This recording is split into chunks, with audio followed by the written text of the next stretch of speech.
आपको बराह रास्त लिए चलते हैं सिंध असम्बली, जहां शर्जील इनाम मेमन खिताब कर रहे हैं। सुन लीजिएगा जी। तो सर, जो हकायक हैं, हकायक तारीख में सबके सामने है।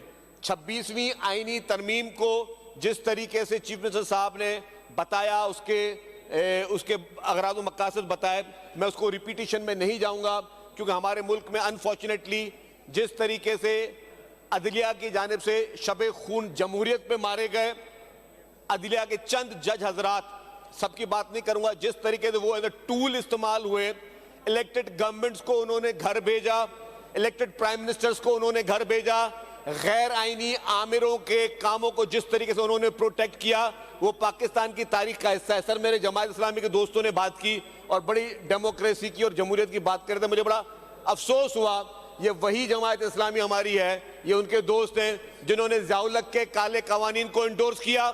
ये वही जमात इस्लामी के हमारे दोस्त हैं जिन्होंने परवेज मुशर्रफ के LFO को इंडोर्स किया।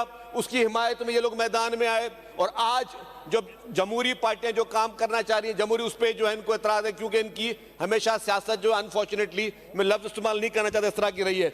हमारे PTI के दोस्तों ने जो बात की, शब्बीर साहब ने PTI की, कि जी वो एक हक के खिलाफ लड़ रहा है और बहुत बड़ा कोई, उन्होंने बड़ी बड़ी लोगों से, उनको जो है बड़े मजहबी हमारे बड़े लोगों से उनकी उन्होंने कोशिश की कि उनके साथ वो कोई मवासनत करे। सर, ये वही इनके पार्टी के लीडर हैं। जब परवेज मुशर्रफ ने रेफरेंडम करवाया कि वर्दी समेत उसको सदर मुकर्रर किया जाए, तो उसमें सबसे पहले इमरान खान साहब कूद पड़े थे जी कि हाँ, मैं पहले वोट दूंगा, मेरी PTI वोट देगी। ये वही PTI के लीडर साहिबान हैं जिन्होंने जिस तरीके से इक्तदार में आए 2018 के इंतखाबात में, किसकी गोद में बैठ के आए, कौन से आइन को फॉलो करते हुए आए, कौन से कानून को फॉलो करते हुए आए, वो भी किसी से छुपा नहीं है।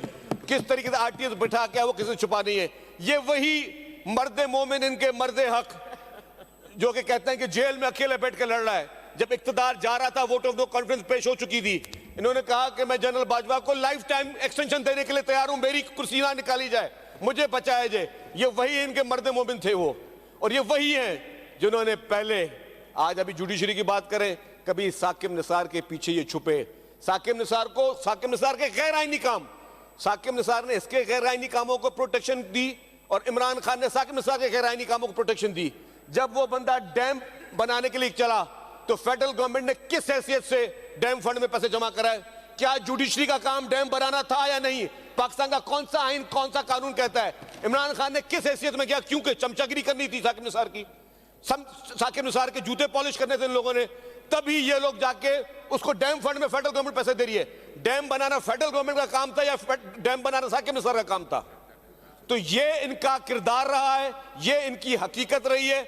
आज ये सिर्फ और सिर्फ इसलिए मुखालफत कर रहे हैं कि इनके लीडर को NRO नहीं मिल रहा, इनके लीडर को माफी नहीं मिल रही।